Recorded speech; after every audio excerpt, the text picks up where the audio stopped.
बलूचिस्तान के शहर पंजगोर से हमारी गिदरोशिया पॉइंट के नुमाइंदा फरीद उमर की रिपोर्ट के मुताबिक पंजगोर के इलाका चितकान बाजार में अलमक्का ज्वेलर्स का शानदार इफ्तिताह बदस्त अंजुमन ताजरान कमेटी के वाइस चेयरमैन हाजी नौरानी हुआ। इफ्तिताह से पहले अलमक्का ज्वेलर्स के खैर बरक़ात के लिए कुरान खानी के बाद लंगर तकसीम किया गया। मुफ्ती रहमत अली बलोच ने इज्तिमाई दुआ कराई। अलमक्का ज्वेलर्स के प्रोप्राइटर हाजी शुएब अहमद दाऊदी ने कहा कि जेवरात में ईरानी उम्मी के तर्ज़ो तरीके से डिज़ाइन तैयार किए जाते हैं। पंजगोर से बाहर बेहतरीन कारीगर लाए हैं जो कि गारंटी के साथ काम करते हैं।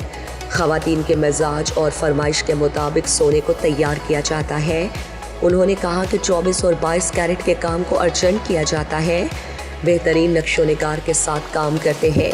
जदीद मशीनरीज और इंटरनेट के डिज़ाइनों के मुताबिक काम किए जाते हैं। और हाँ, नाम याद रखें, अलमक्का ज्वेलर्स टीचिंग अस्पताल पंजगोर के मेन गेट के सामने वाक़े है।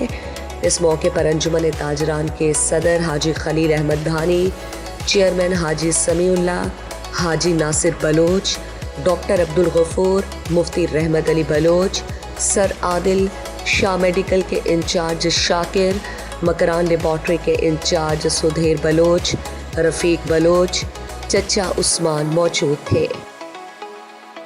मज़ीद दिलचस्प मालूमात और ख़बरों से आगाह होने के लिए गिदरोशिया point Facebook page, Instagram, Twitter को फॉलो और यूट्यूब चैनल को सब्सक्राइब करें। बेल आइकॉन बटन दबाना ना भूलें ताकि मकरान समेत बलूचिस्तान की खबरों से जुड़े रहें।